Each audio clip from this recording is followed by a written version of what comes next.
Welcome to Subramani. There is one very philosophical story of there being a man who made clay pots. He used to make clay pots, load it on his donkey and take it to the market and sell it. He was making some money, but it was not very good amount of money, and he was a very skilled potter. He realized that if instead of making pots, if he made God statues, right? Statues of God, goddess, whatever, it would sell at a much better price, and people would have more respect for him. So he started making Lakshmi and Vishnu statues, put it on his donkey and take it to the market. So when people saw the statues, obviously they bowed to it. So on the way, he got a lot of respect, or rather his workmanship got a lot of respect, and people happily bought the statues that he took. And when he started doing that regularly, every day he would have 2-3 big, nice, lovely statues on the donkey's back, and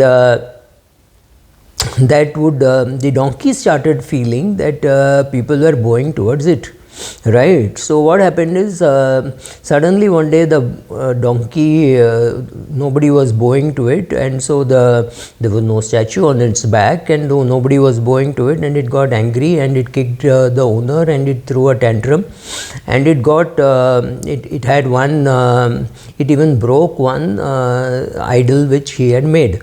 So the donkey got thrashed and got punished for its bad behavior. Now this is a very philosophical story. When something good happens, we normally think we have caused it, right? You may deserve the credit, you may not deserve the credit. It is very important to know when you don't deserve the credit.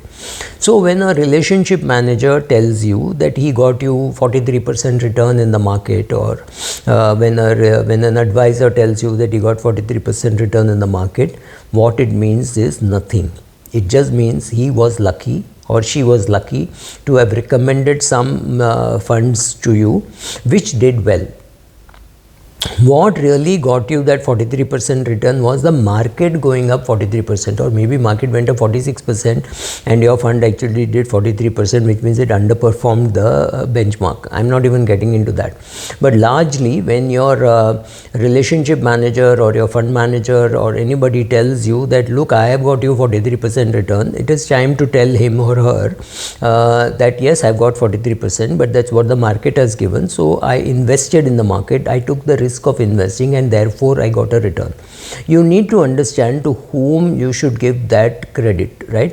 It's not necessarily the person who chose that fund. Maybe it is the person who managed that fund. So that person deserves the credit, right? So you put money in one flexi cap fund which got you 44% return, and somebody comes and tells you, well, there's another flexi cap fund which gave you 48% return. But you like this flexi cap fund, you like the risk profile, everything, you checked out all that, and then you invested and you got 43% return. Is 43% good? Yes, it's good. It is perhaps very good. It is perhaps fantastic return that you got. It does not matter that the benchmark was 47 or 48 or something like that. Maybe your fund manager took less risk. So you got 43% taking lesser risk than what the other fund manager did. So you have got a good return for what you have done. But you have to understand that like the donkey story, the relationship manager, when he wears it on his sleeve and wears it on his head and says, I got you 43% return, it is time to tell him the donkey story. Now, same thing can be attributed to some political leaders too. If you are the son of a famous political leader who was known for what he stood for and what he did, and he was well, at least very famous in India, if not the world, and you suddenly are thrust upon the top job, right? Your father, whoever was holding it, has died and it has been thrust upon you. You then suddenly throw away the thing which that old man stood for. right? Like if the donkey throws away the statue which is kept on it, the idol which is kept on its back, and then brays and barks, brays and kicks and creates a fuss, obviously it is going to get slashed, it is going to get smashed, right? People are going to beat it with sticks and drive it away. Similarly, if you have inherited stuff which your father stood for, and you threw away all those beliefs and those all the values which your father stood for, and you thought that people will bow before you because of the place where you are sitting, and because of the aura that you had, you're mistaken. People will not. You cannot throw away those things which that old party stood for. Somebody did it and got punished. The people threw him out. He's got very little votes. From being a nice, strong kingmaker, where the existing prime minister would come to your house to visit you, from there to falling down, begging and saying, please put me as a chief minister candidate, things have come a long way. But I'm making this video to tell you two things. One, when you get some success, be humble. Know how you have got it. Maybe you got it because you were in the right time, in the right place. I was there in a fund last year which gave 38% return.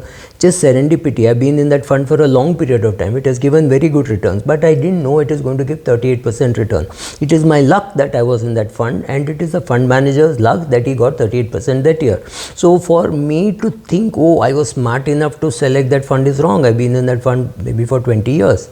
It has given good returns. It is a well managed fund. I'm making no bones about that. But did I know, like last year I was going to get 38%? No. If I knew that, I would have sold a lot of other assets and put it there, right? So sometimes you are there by the fact that you know how to be there at that time. But most times it is serendipity, it is luck. We are just being there. So when a relationship manager tells you something, or when a political person tells you something, he has inherited from his father and he threw away all the things that his father stood for.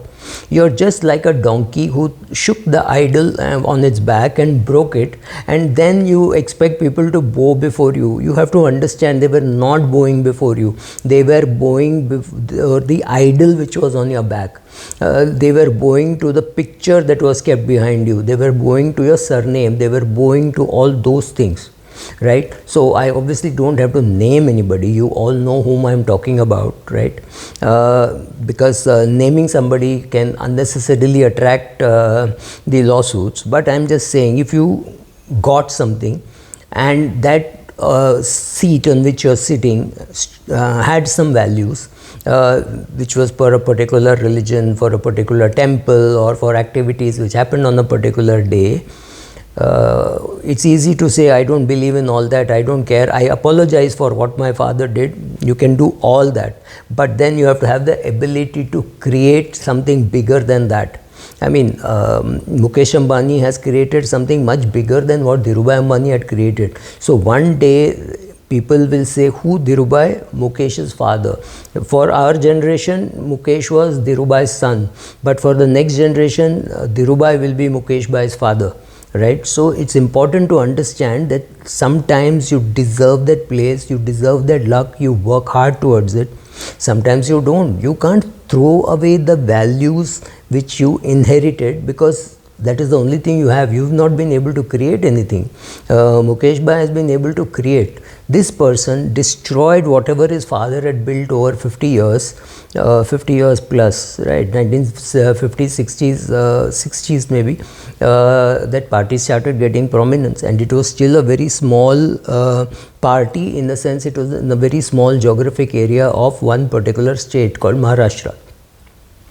Having done all that, having got all that inheritance free, even though competence wise maybe somebody else deserved it more, having got that, you throw away all that, you squander all that, and then you're hoping to come back. It's tough. Coming back is tough if you have been, if the hell has been beaten out of you.